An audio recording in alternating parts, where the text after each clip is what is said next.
Hello and welcome to a new sub-series that I like to call Kate Tells You Where to Stick Your Utterly Obnoxious Opinion. So where better to start than this BBC article entitled The Men Who Feel Left Out of the Abortion Debate. Well, this had better turn out to be an article about trans men and their fight for bodily autonomy. Otherwise... Oh no, men, do you feel left out of the debate about abortion? Oh, it's difficult for men when they get excluded from discussions about tampons and periods, isn't it? Oh, it must be so hard for men not having to talk about bra size. What? Grow a uterus or stay out of the debate because there's no freaking debate. Let's just have a look at what the article has to say. The fiercely contested debate over US abortion focuses on the rights of the mother and fetus. Okay, first of all, you're not a mother until you've had a baby. A pregnant woman, she's a woman, right?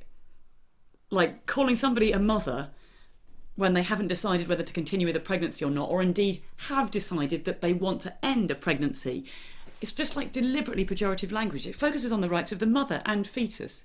I don't know what rights you think the fetus has, but, you know, perhaps you think it has the right to, go to school, get an education, go to university, be considered for equal opportunities monitoring in the workplace. But does it have the right to help itself to my whole body and internal organs against my will? Does it have the right to requisition me as a walking incubator? I don't think anybody has the right to requisition parts of my body against my will. So the idea that the fetus has rights, it's not the rights of the mother and the fetus. It's about the battle for women's basic bodily autonomy. Anyway, I go on, right. A lawsuit in Alabama by a man who says his girlfriend had an abortion against his wishes adds a third voice to the conversation. Well, it's not really a third voice, is it? That's like watching Man United versus Man City and a streaker runs on and you're like, oh, there's a third team on the pitch. No, there may be two sides to a debate. You're not adding something new. You're just being a bloody nuisance, mate, is what you are.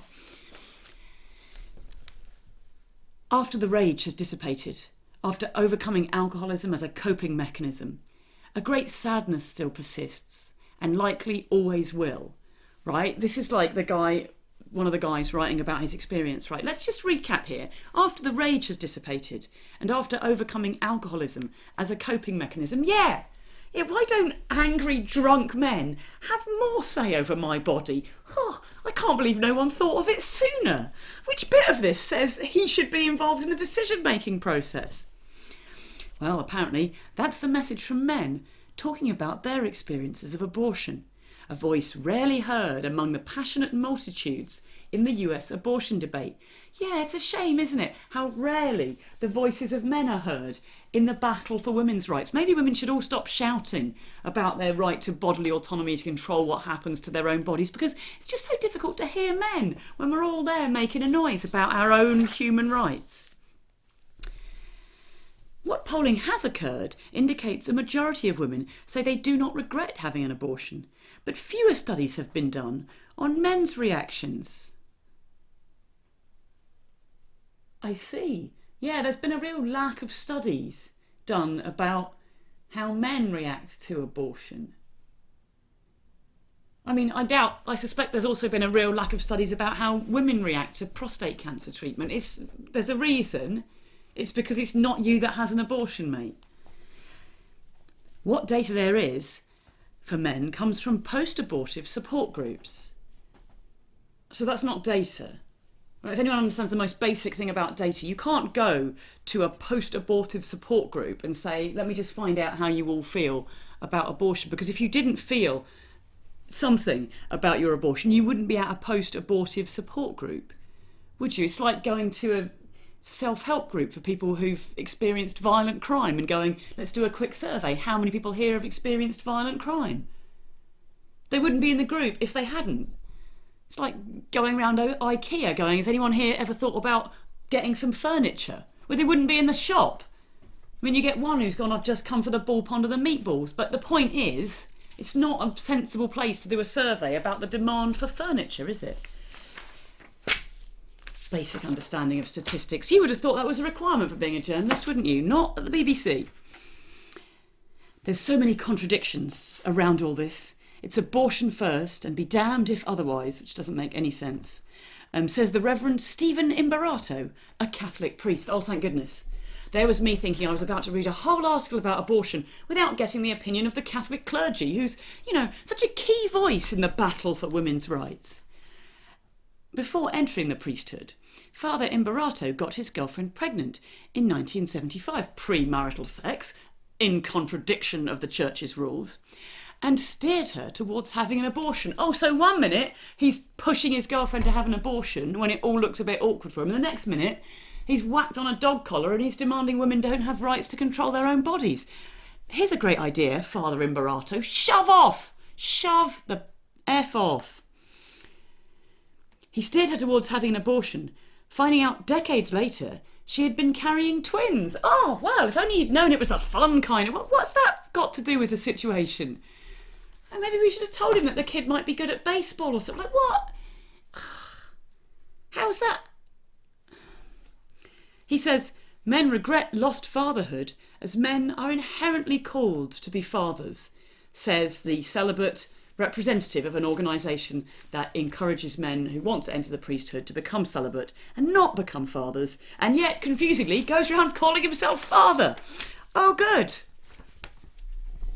Gillian Frank, a historian of sexuality at the University of Virginia, ooh, actual academic, says that in 1992, the Planned Parenthood versus Casey decision, which is the decision where they looked at the rights that men had when their partners were getting abortions, found that in most contexts where there was a stable and loving relationship, men and women made the decision together. Oh, radical. It turns out men can have a say in women's bodily choices if they go along the lines of being nice to the woman and supporting her and letting her know that they're on her side and blah, blah, blah, building a stable and loving relationship. When men are absent from the decisions, apparently, it is often because there is a risk of violence or coercion in the relationship. Oh yeah, lots of relationships involve domestic violence, people being coerced, pushed, bullied. In fact, didn't even our hero, Father, whatever his name was, steer his girlfriend towards having an abortion? Maybe there's a reason why men don't get to make these decisions for women, because in a lot of cases, they're pushing women around and using their influence to try and bully women, and giving them more power over women's bodies would make that domestic violence worse. You know, the most likely time for a relationship to turn violent in the UK, it's when the woman is pregnant. That's just a statistical fact. So if we're going to seriously say, oh, your girlfriend's pregnant, you now have the right to make decisions about her body, we are setting up a precedent that is absolutely terrifying. It says these decisions made by the courts, this Planned Parenthood versus Casey decision, rested on the fact it is not a child, so the situation is not analogous to child custody.